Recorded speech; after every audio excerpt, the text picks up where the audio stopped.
the theater lights dimmed, and a hush fell over the crowd. The stage glowed softly, waiting for the next contestant to step forward.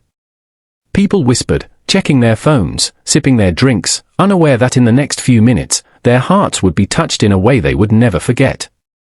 Out from the shadows came a boy, skinny, nervous, with eyes that held a mix of fear and determination. His clothes were simple, worn from time, but it was clear that he hadn't come to impress with appearances. He had come with something deeper, something that carried the weight of his life. His name was Daniel. Barely 16, yet life had already demanded of him what most men didn't face until much later. His father had passed away 2 years earlier, leaving Daniel, his mother, and little sister struggling to survive. His mother cleaned houses from morning until night, while Daniel worked odd jobs, carrying groceries, washing cars, anything to bring a little bread home. But there was one thing that made him feel alive, something that reminded him that even in struggle, beauty still existed: music. Daniel had discovered his father's old guitar, a scratched-up, second-hand instrument tucked away in their tiny home. His father used to sing to them after long days, and one of his favorite songs had been Hotel California. Daniel never forgot the way his father's voice filled the room, or the way his mother's eyes softened when she listened. After his father's passing, Daniel picked up that guitar every night, teaching himself chords through YouTube videos, his fingers blistered and raw, but his spirit unbroken. He had promised himself that one day, he would sing that song again, not just for his family, but for the world. And now, standing on that stage in front of a massive audience, Daniel gripped the microphone with trembling hands. His heart pounded so loudly he thought everyone could hear it. One of the judges leaned forward with a reassuring smile. "What will you be singing tonight?" the judge asked.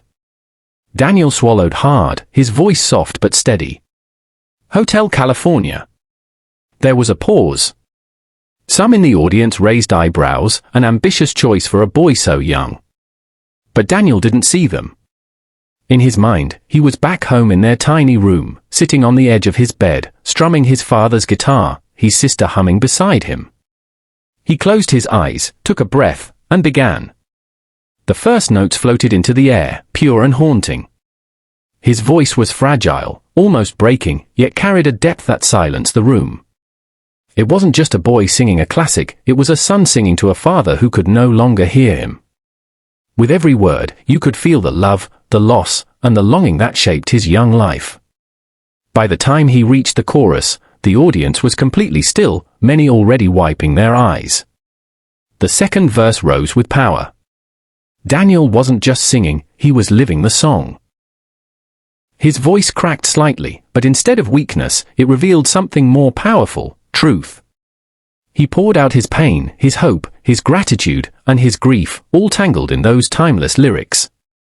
Every note was a message to the world that even in hardship, beauty could survive. Then something unexpected happened. Midway through the song, Daniel's gaze shifted upward, almost as if he saw his father watching from above. His face lit with a quiet smile, and the tone of his voice transformed. What began as sorrow became hope. What began as a tribute became a celebration of life itself. The shift was so profound, so genuine, that even the judges, who had heard thousands of singers, were visibly moved. One leaned back in his chair, tears welling up, while another clasped her hands over her heart. As Daniel sang the final line, his voice soared, strong and clear, echoing through the theater like a prayer. Then came silence. For a split second, no one moved. No one breathed. And then the entire room erupted into applause, cheers, and tears. Strangers stood to their feet, clapping wildly, shouting his name. Cameras zoomed in on audience members wiping their eyes, some openly sobbing. It wasn't just a performance, it was a soul laid bare. The judges stood as well. One pressed the button, and suddenly, golden confetti rained down from the ceiling, shimmering under the lights. Daniel stood frozen, his eyes wide, until he looked down and saw the crowd cheering for him, not out of pity, but out of admiration. He covered his face with his hands, overwhelmed. For the first time in years, he felt seen. But what happened next was even more powerful. As Daniel walked off stage, still shaking from emotion, a woman from the audience rushed forward. She introduced herself quietly to the producers and then approached his mother, who had been sitting in the back, tears streaming down her cheeks. "Your son has a gift," the woman said softly. "And I'd like to help him." She turned out to be a music teacher who ran a program for underprivileged kids. Within days, she offered Daniel a scholarship to pursue his music education, something he had never dreamed possible. The kindness didn't stop there. People online, after watching the viral clip of his performance, began sending messages of support. Donations came in to help his family, and soon his mother no longer had to clean houses 12 hours a day. His little sister had books for school, food for her plate, and a future that looked brighter than ever. Through it all, Daniel remained humble. In interviews, he never talked about fame or success. He spoke of his father, of the nights when they had nothing to eat, and of the belief that music could heal wounds deeper than hunger. "I don't just want to sing," he said once, his voice steady and wise beyond his years. "I want to remind people that no matter what you've lost, there is always something worth holding on to.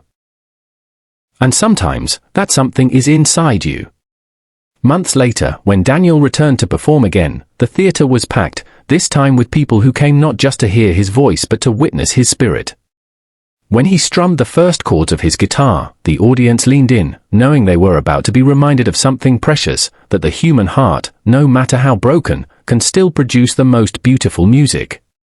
Daniel's story became more than just about a boy who sang Hotel California.